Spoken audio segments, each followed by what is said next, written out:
Hello， 大家好，我係心理學家 Natalie。今次呢段短片想同大家一齊分享下原生家庭對一個人嘅愛情習慣同埋行為有啲乜嘢影響喎。另外呢段短片咧亦都節錄咗響一拳書館裏邊嘅一個講座，咁啊想同大家一齊咧分享下。假如你對原生家庭呢個題目，又或者心理學相關嘅知識有興趣，記得 subscribe 我哋嘅 channel 咯。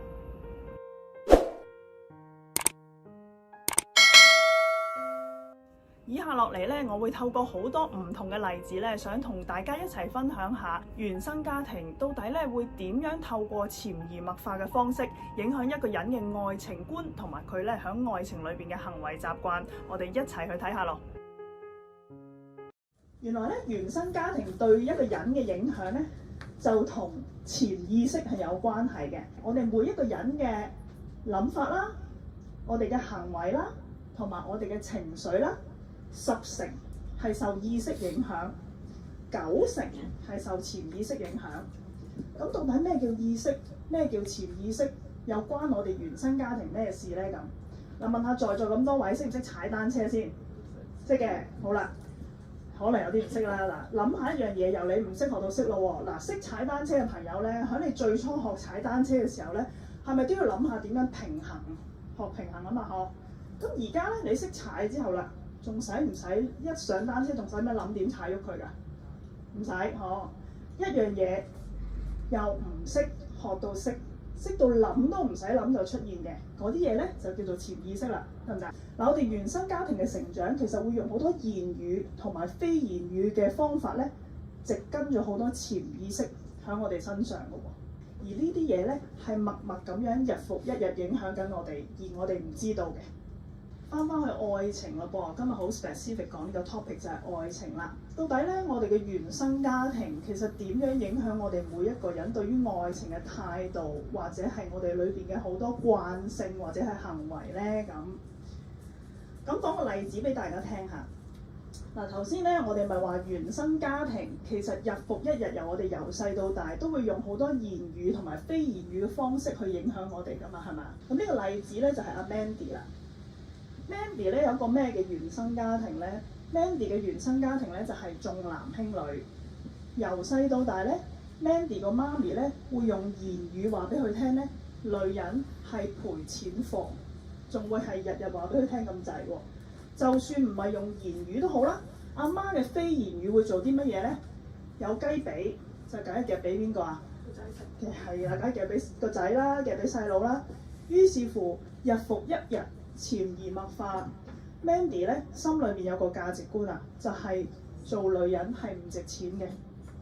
好啦，咁俾大家估下，到日後 Mandy 拍拖，佢對男朋友或者即係對佢嘅另一半點啊嗱？要求好低，卑微，要求好低，係啊，仲有咧？好聽話啦。聽話，仲有咧？就晒，唔敢反抗，唔敢反抗。係啦，仲有冇啊？合理化對方唔正常嘅行為。係啦，合理化對方唔正常嘅行為，嗬，非常好。嗱，呢個就我今日會同大家做嘅嘢啦，就係問我話俾你哋聽，你哋話俾我聽㗎咁。確實係咁。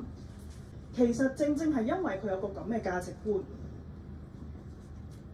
佢嘅原生家庭咧令佢有一把遮喺裏邊。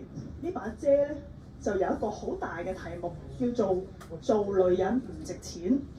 於是乎咧 ，under 做女人唔值錢嘅行為咧，都會出現喺佢身上嘅，包括不停犧牲啦，不停討好去留住個男人啦，因為阿媽話俾佢聽，你唔值錢噶嘛，係咪？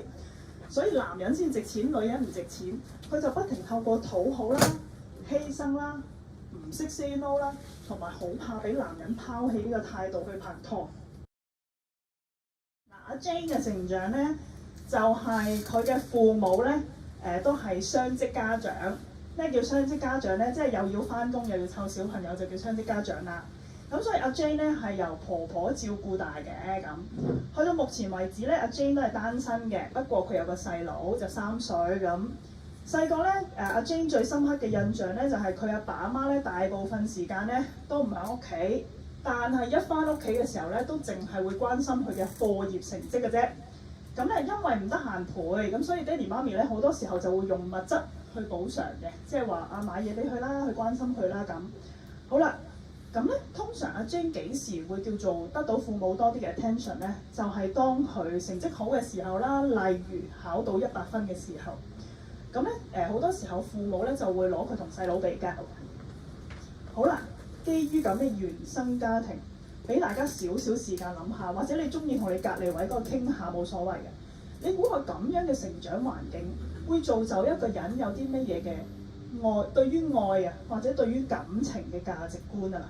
A few moments later， 喺佢嘅愛情觀裏邊，最緊要有一個主題向呢個愛係基於條件交換嘅。點解啊？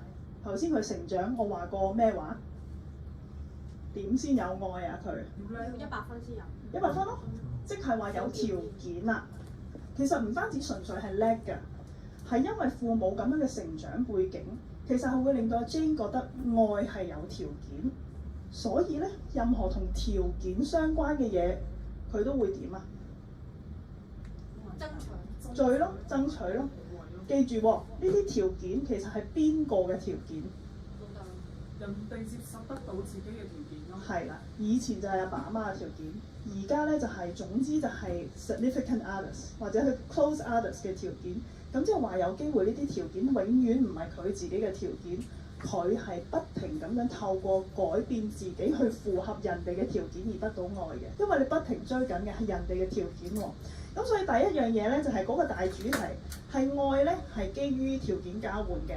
第二，好似阿 Mon 咁講啦，就係、原來咧愛亦都會透過好多嘅比較啊。咁所以咧有好多時候佢會令到自己有條件啦。佢去表達愛嘅方式咧係學佢原生家庭，佢就透過好多物質咯，買嘢俾人咯。